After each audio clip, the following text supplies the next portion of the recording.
ये आज रविवार का सुबह सुबह का नज़ारा है। मौसम कुछ साफ नज़र में आ रहा है। अब पता नहीं शासन प्रशासन क्या व्यवस्था कर रही है। हम लोग यहाँ पर फ्राइडे माने शुक्रवार शाम से फंसे हुए हैं और 24 माने 40 घंटे से अधिक हो गया। और ये नदी जो है यहाँ पर पीछे तरफ से रोड को पूरी खोदती हुई और एकदम सीधा अपने रास्ते बनाते हुए निकल रही है। और इसी प्रकार से यहाँ पर सामने भी पूरा खोद डाला है और कम से कम नहीं तो 400-500 गाड़ियों से ऊपर यहाँ पर जाम लगी हुई है। और इसके बाद ऊपर से भी भूस्खलन होने का चांस है।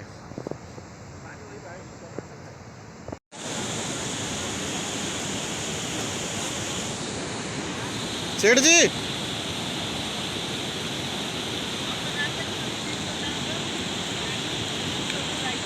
ये हम सिंधौली और काठमांडू के दोनों के बीच में हम लोग फंसे हुए हैं और 24 घंटा से आसपास होने लगा। और ये नदी का जो है ये तेज़ बहाव है। ये सामने जो 3-4 व्यक्ति खड़े हुए हैं, रोड यहाँ से जाता हुआ घूम गया था। ये पहाड़ी के किनारे किनारे इस रोड को भी पूरा खोद के नदी बहा के ले गया है। इसी प्रकार से स्थिति इसके सामने और भी है, जिससे कि पूरा जिस तरीके से यहाँ पर ये नदी ने खोद के अलग कर दिया रोड को, इसी तरीके से वहाँ पर सामने पर भी खोद के और पूरी रोड को अलग कर दिया है। हम लोग कम से कम नहीं तो यहाँ पर 7 लोग हैं, इंडिया से, मध्य प्रदेश डिंडोरी ज़िला से हैं और हम लोग यहाँ पर फंसे हुए हैं। और इसके बाद यहाँ पर खाने पीने की भी दिक्कत है। किसी भी प्रकार का यहाँ पर कोई संसाधन नहीं है और आगे पीछे दोनों तरफ रोडों की समाप्त हो चुका है। और कम से कम नहीं तो 500-600 बड़ी छोटी गाड़ियाँ मिला के यहाँ पर सब फंसी हुई हैं। ये काठमांडू यहाँ से 75 किलोमीटर दूर है। सिंधवी घाटी के नाम से जाना जाता है। अचानक इतनी तेज़ बारिश हुई जिसके वजह से यहाँ पर पूरा नदी जलमग्न कर दिया गया है। और इधर से भी देखो भूस्खलन होने की संभावना है बिल्कुल लगातार। एक तरफ नदी और दूसरी तरफ भूस्खलन और बीच में हम लोग यहाँ पर फंसे हुए हैं। ये पुल का काम चालू था इधर, तो इसको पूरा ये खोद खाद के तो ये ऊपर वाला नाला इधर अलग कर दिया है। और ये पुल का ठिया खड़ा हो रहा था, ये इसके भी पूरे राड झुक चुके हैं। इसके बगल से ये रास्ता था, ये बिल्डिंग है, इसके बगल से ये रास्ता था, पूरा रास्ता गायब हो चुका है, नदी में बह चुका है।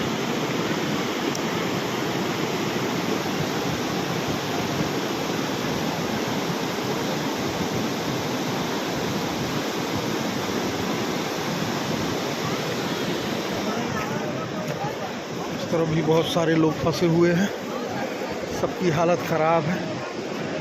कोई क्रॉस करके आना जाना भी नहीं कर सकता, ऐसी कंडीशन बनी हुई है।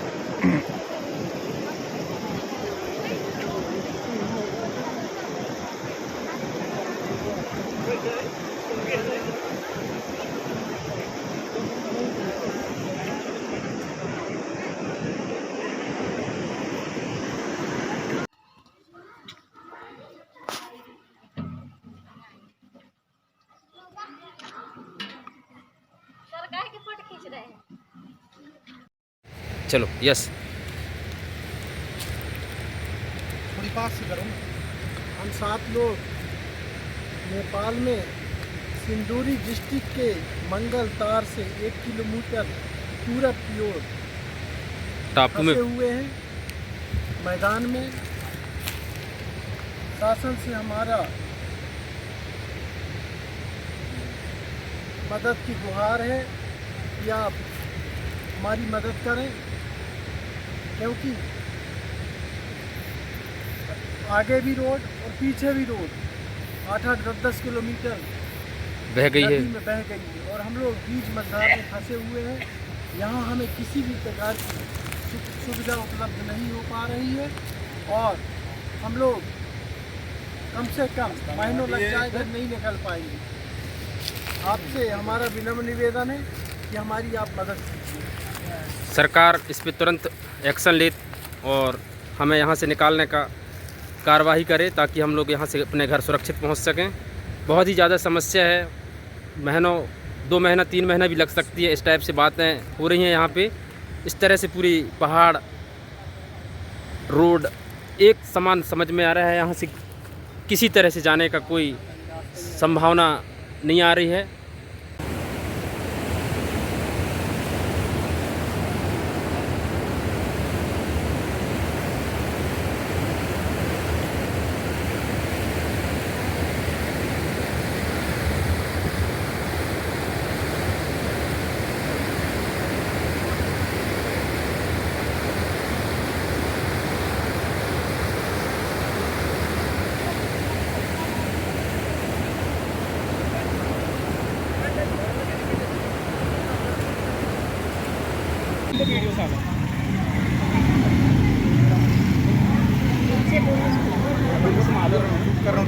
वर्जन दिया है ना, वीडियो चालू है ना।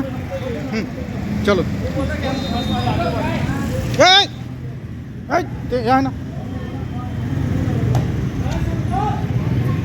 हाँ उन्हीं भेड़े रहा देते हैं वर्जन दी साए जल्दी। ये देख लो दोस्तों, हम लोग यहाँ आए थे नेपाली राजदूत जो भारतीय राजदूत है, यहाँ पे हम लोग सहयोग मांगने आ रहे। तो यहाँ के पुलिस और यहाँ के अधिकारी हम लोगों को बोलो आप लोग जाओ, यहाँ से कोई व्यवस्था नहीं है।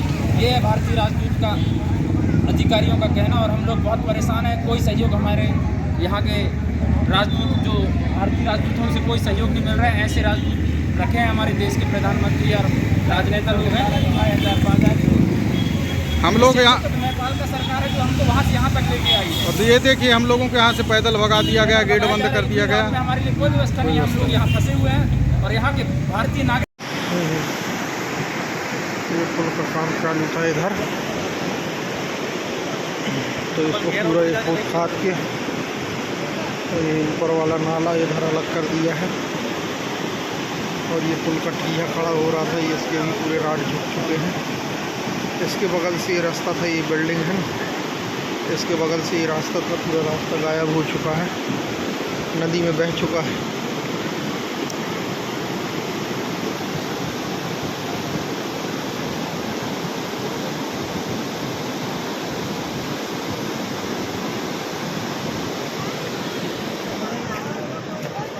इस तरफ भी बहुत सारे लोग फंसे हुए हैं, सबकी हालत ख़राब है, कोई क्रॉस करके आना जाना भी नहीं कर सकता, ऐसी कंडीशन बनी हुई है।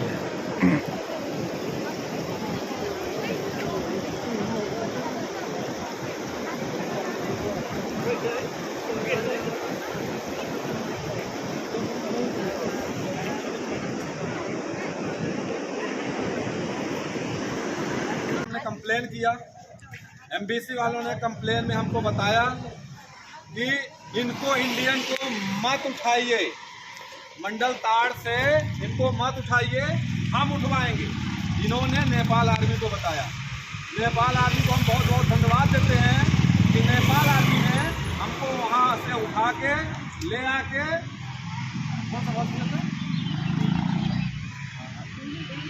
धूलीखेत अस्पताल पे लेके आए, इलाज भी करवाया। वहाँ उन्होंने हमको, और अभी हम लोग भारतीय हमको भागा भी दिलाया, हमको भागा दिया गया। 3 बजे से भारतीय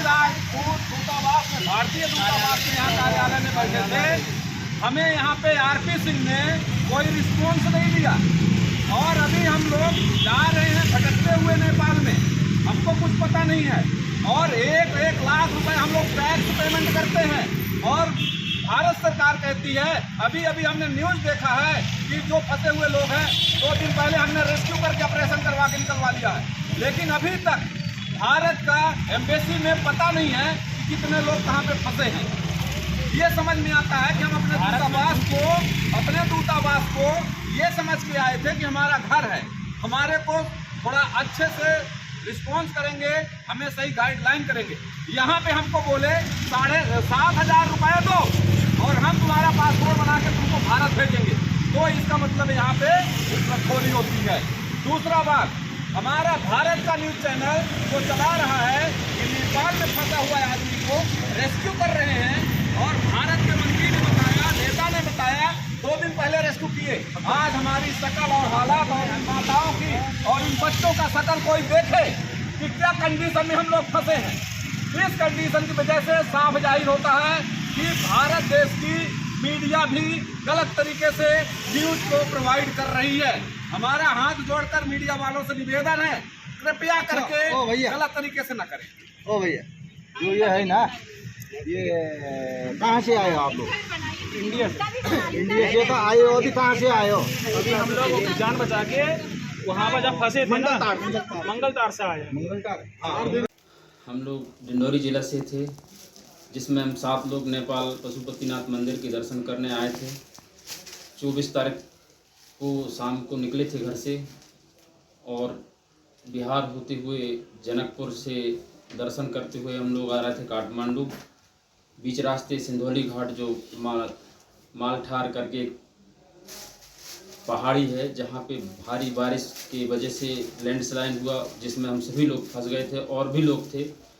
बहुत बारिश हुई है, जिसमें दोनों तरफ से पुल पुलिया रोड सब बह गए हैं, गाड़ी बह गई हैं बहुत सारियाँ। और वहाँ पे हम कम से कम 100 घंटा फंसे हुए थे। नेपाल सरकार के सहयोग से हम लोग वहाँ से सुरक्षित स्थान काठमांडू में पहुँचे। फिर नेपाल सरकार के द्वारा हमको भारतीय दूतावास कार्यालय पहुँचाया गया, जहाँ पे हम सभी भारतीय लोग वहाँ पहुँचे।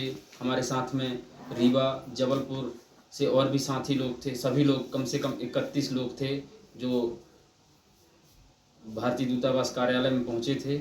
लेकिन यहाँ के कार्यालय में पहुँचने के बाद अधिकारियों ने हमारी कोई बात नहीं सुनी और ना ही बात करने को तैयार थे और दुर्व्यवहार करके हमको वहाँ से रात में रोड में निकाल दिए गए। और वहाँ से जब हम कोई संसाधन समझ में नहीं आया तो वहाँ से हम पैदल आके पर्सनल साधन से हम लोग यहाँ रुके हुए हैं। और हम चाहते हैं कि जिस तरह से सरकार, नेपाल सरकार ने हमारी सहयोग किया, उसी तरह से भारत की सरकार हमारा गुहार सुनते हुए हम लोगों को यहाँ से निकालने का कोई प्रयास करे, ताकि हम लोग अपने घर सुरक्षित पहुँच सकें। साथ ही हमारा जो गाड़ी है, पर्सनल गाड़ी, वो वहीं पे छूटा हुआ है, उसके लिए भी कोई प्रयास करे ताकि वो गाड़ी सुरक्षित हमारे साथ या फिर बाद में जैसे भी तरीके से वो सुरक्षित हमारे पास तक पहुँचे। इस तरह से हम बहुत परेशानी में पड़े हुए हैं और अभी भी हम समस्या में ही हैं। नेपाल से काठमांडू तो पहुंचा दिया गया है, लेकिन यहाँ से हम किस तरह से निकल पाएंगे इसका कोई हमें रास्ता समझ में नहीं आ रहा है। हम चाहते हैं सरकार से, MP सरकार से, मध्य प्रदेश सरकार से या फिर इंडिया सरकार, जो भी हमारी यह वीडियो के माध्यम से गुहार लगा रहे हैं कि हमें किसी तरह से हमको नेपाल से भारत के लिए साधन बना के निकालें। हम लोग डिंडोरी जिला से 7 लोग पशुपतिनाथ के दर्शन करने के लिए काठमांडू जा रहे थे, लेकिन अधिक वर्षा होने के कारण भूस्खलन और नदी के बहाव की वजह से हम लोग बुरी तरीके से फंस गए थे। लेकिन नेपाल सरकार की मदद से हम लोग अभी सुरक्षित स्थान काठमांडू में हैं। हम भारत सरकार से भी उम्मीद करते हैं कि हम लोगों को सुरक्षित हमारे घर तक पहुंचाने का कष्ट करें। थोड़ा सा हम लोगों को ये लगा कि हम एक भारतीय होने के नाते भारतीय दूतावास में उन्होंने हमें किसी प्रकार का कोई सहयोग प्रदान किया, इसलिए हम भारत सरकार और मध्य प्रदेश सरकार से निवेदन करते हैं कि हम लोगों को जल्द से जल्द हमारे घर पहुंचाने का कष्ट करें।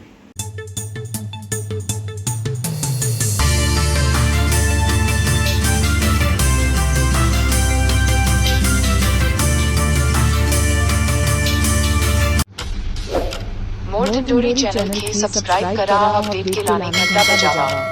धन्यवाद।